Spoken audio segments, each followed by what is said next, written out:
Okay, so we can start recording. So we're going to get started. We want to welcome everyone to the second webinar in this series called Progress Monitoring with College and Career Readiness, Keys for Success. And we have the Denver representatives from Denver Public Schools doing this, and I'll let Alexandria or Tara introduce the team that we'll be producing. But we want to thank everyone for attending.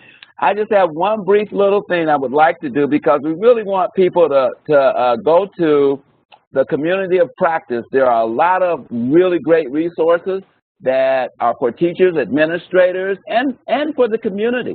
But you can find webinars, you can find teaching materials. We just put a lot of pieces up on how to do a presentation. You know, some of those are up.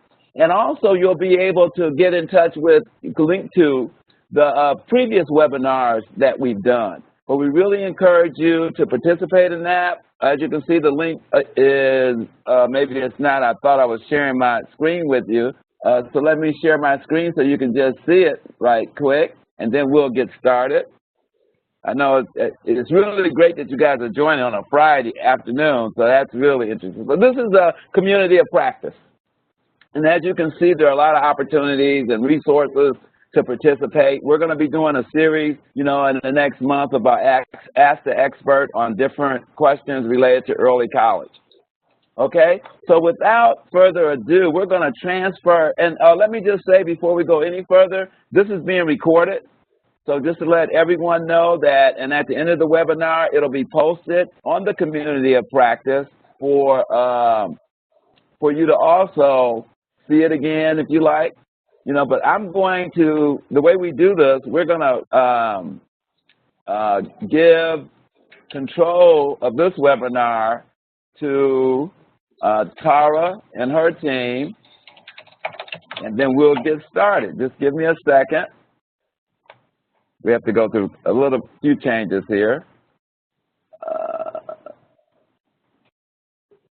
Okay. So Tara, you now have control. So thank you again, everyone. And Tara, you can introduce everyone.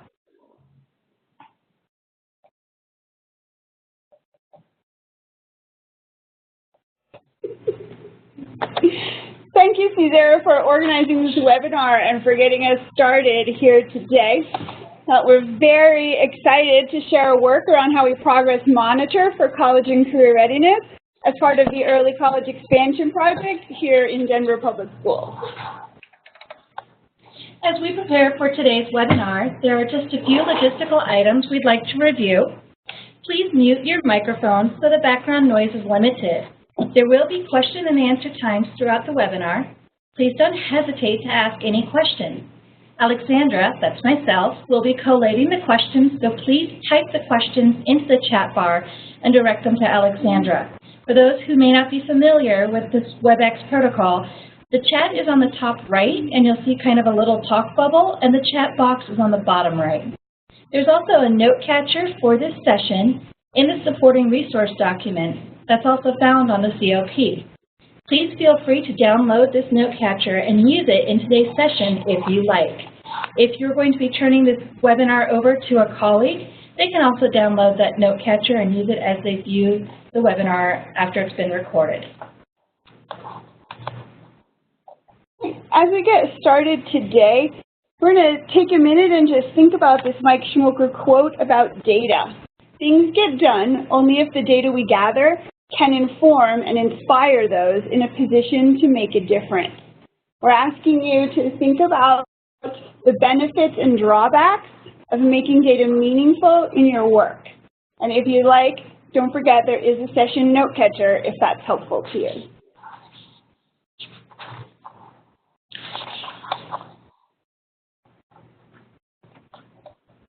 We would like to take a moment to help you put some faces to our names.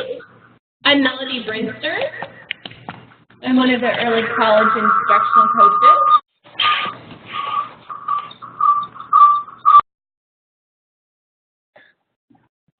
Looks like we're getting a little feedback. We're separating our technology over here on the Denver side. Okay. I'm Alexandra Saba. I'm also one of the early college instructional coaches. And I'm Sarah Schneider, and I round out our coaching team for early college here in DPS.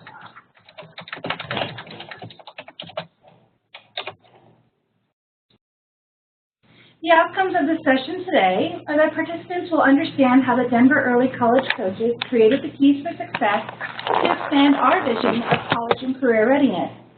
Participants will also have the chance to explore with us the process we used to develop a common progress monitoring tool, and participants will learn about a professional development cycle that responds to progress monitoring data in an ongoing process.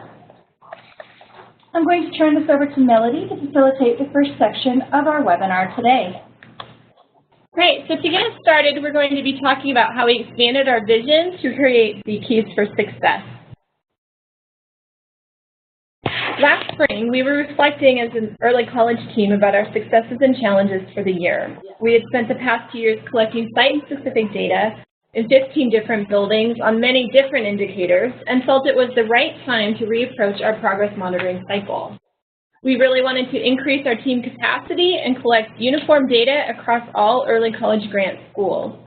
Being in the third year of the grant, we also felt an urgency to emphasize the message of college and career readiness and to leverage the common instructional framework behaviors to define the instructional side. Our schools have received professional development on individual strategies, and this was also a way for us to show how the strategies work in tandem to create powerful learning opportunities for our students that are aligned to a bigger college and career readiness message. Laura, could you share your screen? I will try it again. Okay, it's blank right now. Okay.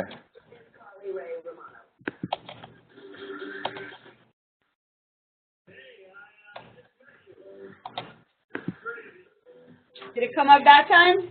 Hey, fantastic, thanks. And just go into the presentation mode.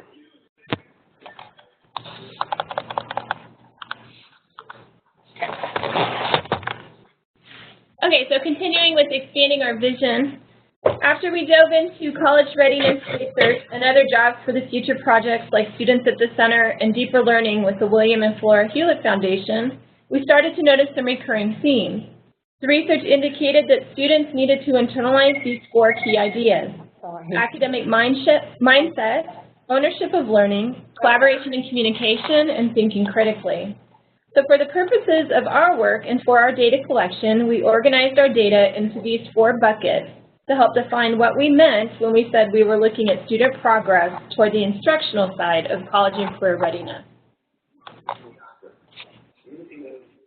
Our next step was to further define the buckets to select the indicators from JFF's Common Instructional Framework that correlated to each of the keys.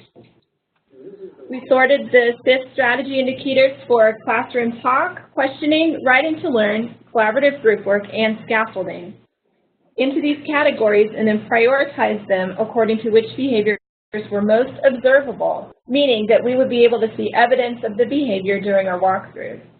We really tried to have a balanced representation from each category. We were sure to include indicators from each strategy also to connect to the foundational strategy PD we had already provided our schools in previous years. So here's a sample of what ownership of learning, the key for success, and the indicators looks like. You can also see and access the full document and the accompanying resources. You'll notice that we've included a definition for the key ownership of learning, identified the instructional strategies on the left-hand side, and also included LEAP alignment. LEAP is Denver's teacher evaluation system, and so we wanted to align to the indicators that our teachers are evaluated on as well. The development of the Keys for Success document and the reframe of this college and career readiness message also coincided with the release of Denver Public Schools Strategic Plan 2020, the visions of a DPS graduate and classroom, and our largest college partners' institutional outcomes. This close alignment of these visions verified the importance of our reframe to capitalize on the timeliness of this college and career readiness message, which led to the creation of our Keys for Success document.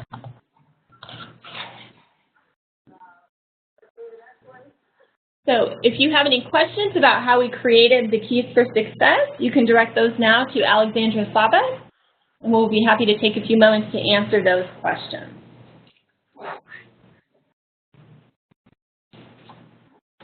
Great, we're getting some questions around, people are wanting to know what the reception has been like to our Keys for Success.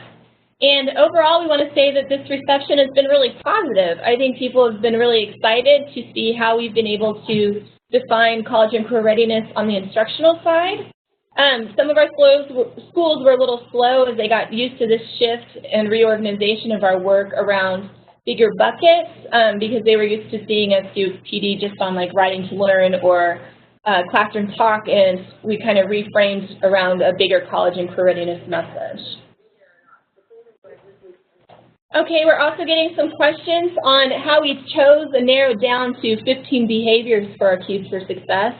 And really this was a laborious process in the sense that the three coaches had to agree and come to a consensus on which indicators we felt like really defined our 4 buckets, as in academic mindset. We spent a lot of time in conversation and disagreeing on which indicators best fit each bucket.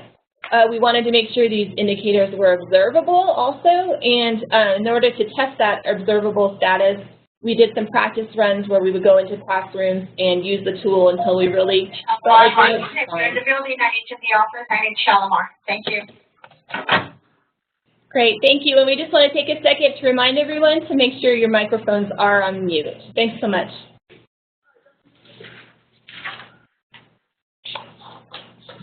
Hey, this is Tara. I'm going to take over for the second section of our webinar today around how we decided to progress monitor for our Keys for Success. So as a team, after we had spent our time researching and then pulling out and coming to consensus on the observable behaviors, we designed documents that we would use and then decided how we would progress monitor for the behaviors that we selected. So we knew we wanted to collect data on each of the 15 SIF behaviors we included in the Keys for Success. We also decided it was important to collect grade level, content area, concurrent enrollment status, and the method of instructional delivery on our data collection tool. On the screen, you can see an example of the data collection tool we use. It shows the question on instructional delivery method, and then it also shows a question on writing to learn. Okay, this is one of the behaviors we chose for our tool. You can see on here that this question allows us to see that it's writing to learn, that it's from the classroom management section of the rubric, that it's also aligned to LEAP, which again is our teacher evaluation tool, and then we aligned it also to the bucket of ownership of learning on our college and career readiness Keys for Success. The tool is designed to allow us to select initiating, developing, demonstrating, or not observed for each SIF behavior based on what percentage of students are observed engaging in the behavior while we are walking through the classroom. We decided to design this tool using Google Forms so that we could easily enter our data for each behavior. We set up for ourselves a system of formal team walkthroughs. So when we go to a building as a team and conduct walkthroughs using this tool that we designed, and for our college and career readiness Keys for Success, we visit a minimum of 20% of classrooms while we're there. We observe across all content areas and grade levels, and then we provide reports for our schools that show those data results and also show some PD recommendations. We decided on 20% of classrooms because we support buildings that range in size from 200 students to over 1,000 students. We thought a percentage provides standardization across all buildings. We also like to get a picture of instruction that covers the entirety of a school, so that is why we observe across all content areas and grade levels.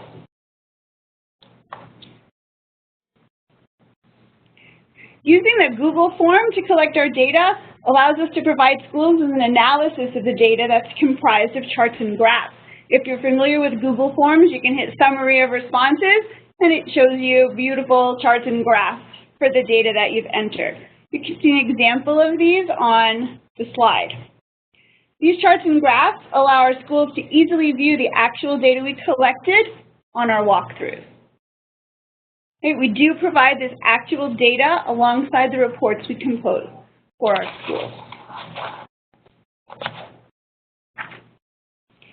After we conduct the formal walkthroughs, we analyze the data together as a team, and then we come to consensus on what recommendations are being made to the school. This slide shows these two aspects of the report. The first box shows PD recommendations that were made for collaboration and communication to one of our schools. Collaboration and communication is one of our keys for success. It also shows you what recommendations we made for SIF behaviors.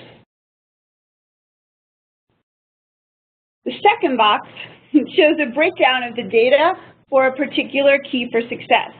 This chart allows schools to see at a glance what percentage of classrooms observed demonstrated each SIF behavior aligned to that key. So on this one, you can see for academic mindset, whether it was evident in 80% or more of classrooms, evident in 50 to 70% of classrooms, and lucky for this school, nothing was evident in less than 50% of the classrooms. After we write that report, each coach follows up with her assigned schools, and we discuss those reports and determine what next steps will be taken based on what was observed in the classroom. We're going to pause here to think about what questions do you have about our formal walkthrough system and how we collect that data. And don't forget, Alexandra's collating those questions for us today, so when you type them into your chat box, direct them to Alexandra.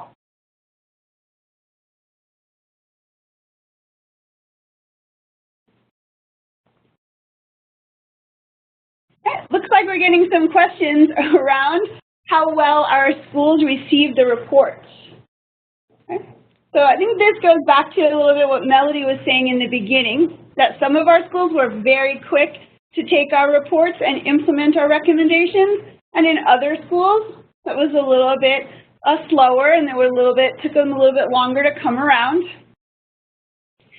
After, I'd say about 6-8 weeks, we were into this process, and then we had some reports that we wrote that coincided with other reports for people who did walkthroughs, and now,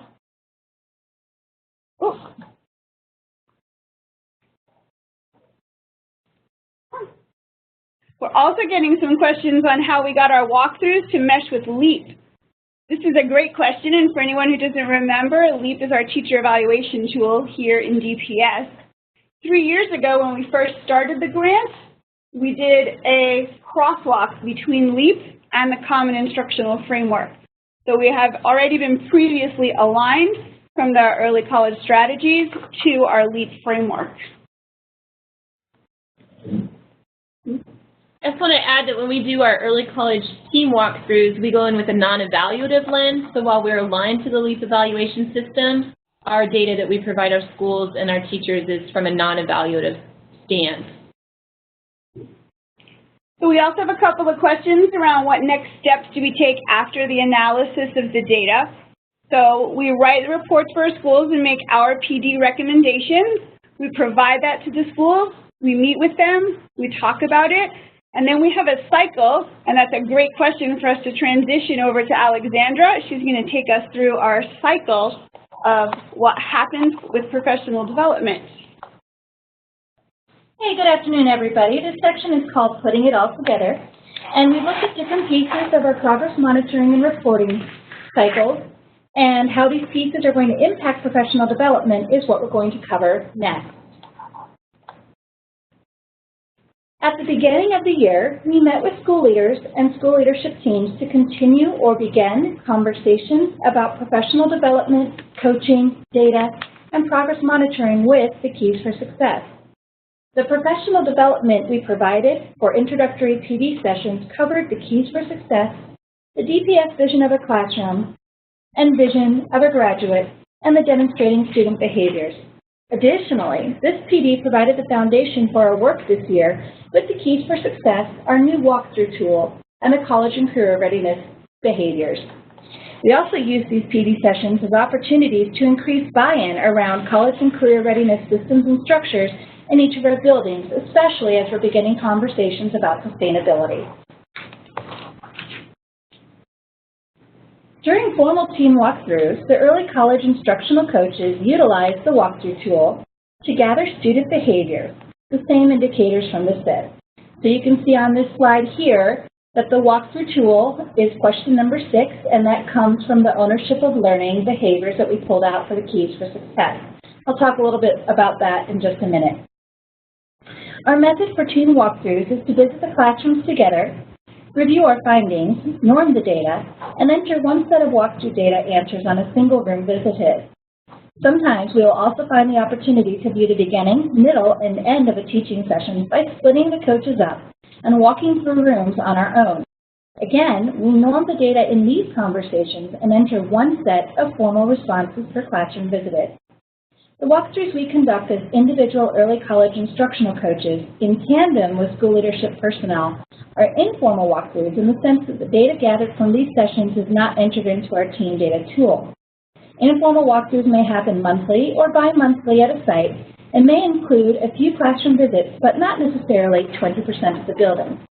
So again, on this page, you can see question number 6 is aligned to writing to learn, the domain of ownership of learning, and the student behaviors come directly from the keys for success, which are stemmed from the Common Instructional Framework.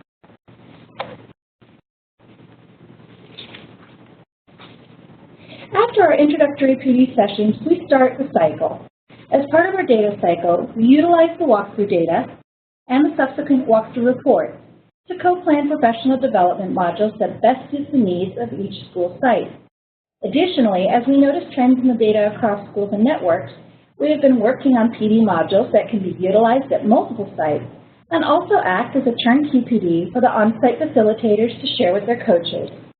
So although the arrow goes one way on this slide, sometimes it can go the other way as well. And this slide illustrates the cycle of our work. As you can see, we schedule out the opportunities for the formal team walkthroughs 3 times a year, typically aligning with baseline, midpoint, and final data. From the walkthroughs, we gather data, note trends, and set up meetings with our school leadership teams to design professional development, to plan out professional development modules, and to taste the content of these sessions over a quarter or semester. Additionally, the targeted professional development is differentiated to best suit the needs of both the site and the content of the PD. At times, the PD is developed specifically for middle school, high school, CTE, and adjunct cohorts. After this professional development is delivered, we'll arrange the informal walkthroughs with building personnel in order to monitor the transference of learnings from the PD sessions through the implementation of teacher instruction. Although these walkthroughs are informal and the data isn't entered into our team walkthrough data system, this information is still reviewed by the early college coach and school leadership teams in order to review, revise, refine, and plan for professional development opportunities. This cycle continues again until the next set of formal team walkthroughs.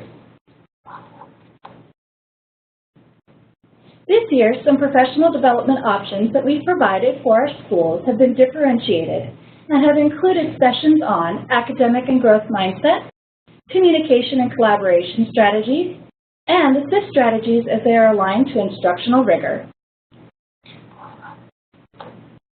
We'll take a moment right now, and if you have any questions on this section of our data cycle and our professional development, please go ahead and type them into the chat box and direct them to me, Alexandra Saba. We'll take a minute just to gather those questions here and respond to them.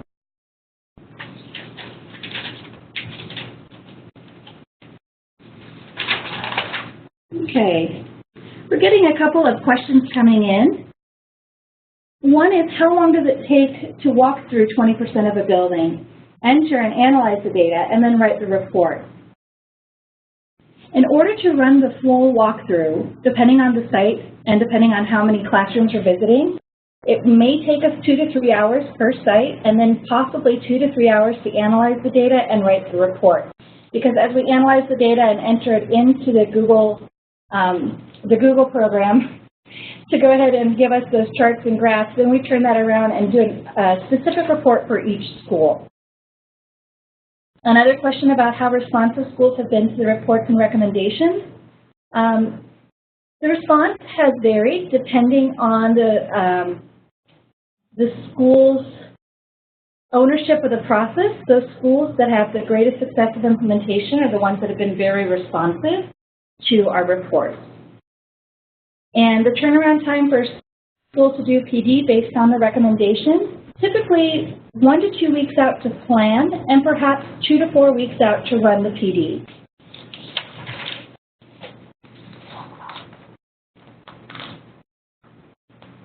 Okay, that looks like that might be the last of the questions for this section. Okay, thank you. Great, we know we've shared a lot of information with you about how we designed our keys for success, how we aligned to college and career readiness, and then how we conduct our walkthroughs. So definitely keep those questions coming as you digest that information. Right, as we're going to take a minute to wrap up today, we don't want to miss any questions. So definitely keep them coming and direct them towards Alexandra.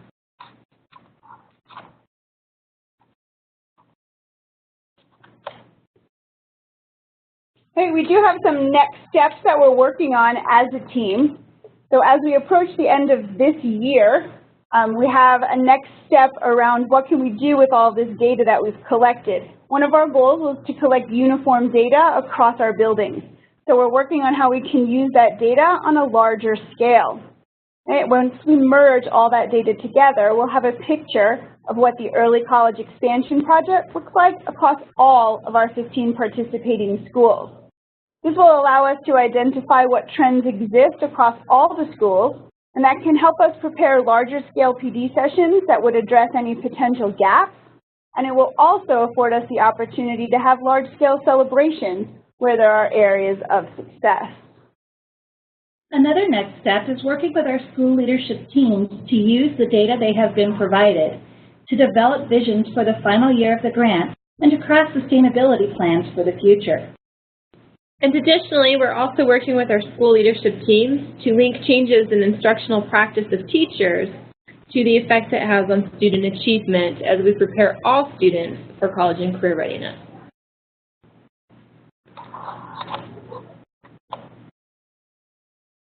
The following items are available as resources from this webinar. You will find them posted with the webinar materials on the Community of Practice. The Keys for Success, DPS Visions of a Graduate in Classroom, one of our sample walkthrough reports, and this session note catcher are all available for you to use if you'd like to review this webinar or share this webinar with a colleague. And I also heard Caesar mention at the beginning that he put a PDF of the slides on there as well. So that's another resource that's available on the Community of Practice. In addition, you'll be able to see all of the other webinars that are coming up next month and up until May, actually, that you'll be able to register for. Nice plug, Caesar. Awesome. Marketing, marketing, marketing, marketing. Right?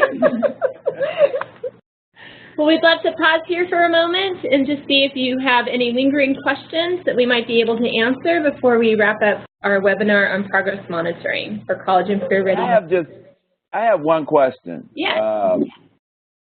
I'm trying to get a sense and give other people a sense also. After you do the data analysis and the walkthrough, what does it look like? Could you just talk for a minute about what it looks like working with the teachers after you've evaluated the data in terms of their needs? What does that look like? It looks a little bit different at each school depending on the systems in place at a particular school. So we meet with the leadership team, we review the results, we make our recommendations for next steps. Some schools follow that up with large-scale PD, others follow that up with small group PD in their professional learning communities. And so we either facilitate or co-facilitate that PD, or if they have an in-house facilitator, we observe and provide feedback. And then we conduct generally those informal walkthroughs through the classrooms to see what that transference is like. So if we did a professional development on collaboration and communication, are we seeing that happen in the classroom? And then we would work with site-specific coaches on what coaching moves they could make with teachers to make sure that that's being transferred. So there are schools where we work with teachers directly, and then others where we work with their site-specific coaches around how they can help the teachers. Ladies, any other thoughts? And tell me if that answered the question, Cesar. Absolutely answered the question. Absolutely. Thank you. And if people want to unmute and ask us questions verbally instead of typing them, now's a perfect time if you'd like to do that, or you can continue typing them towards Alexandra, and we're ready to look at them on the screen. And I just unmuted everyone. I had muted everyone, but I just unmuted everyone, so you can feel free to ask questions if you like.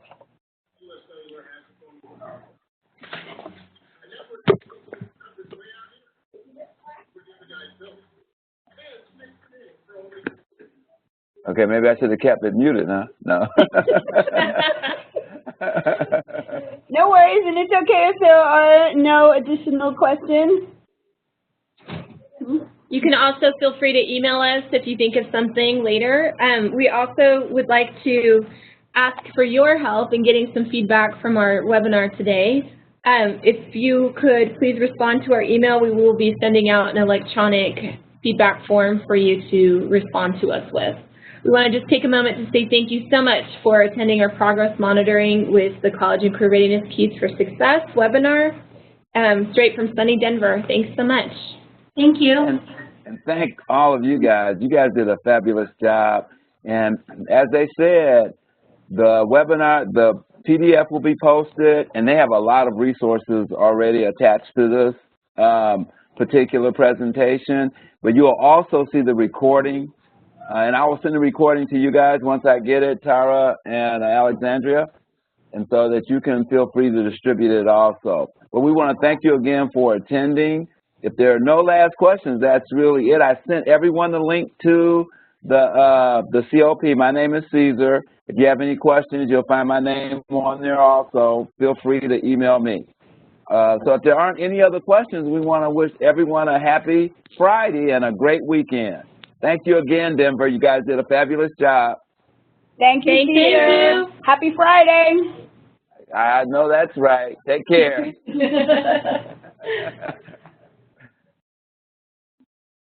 Any last minute questions coming in?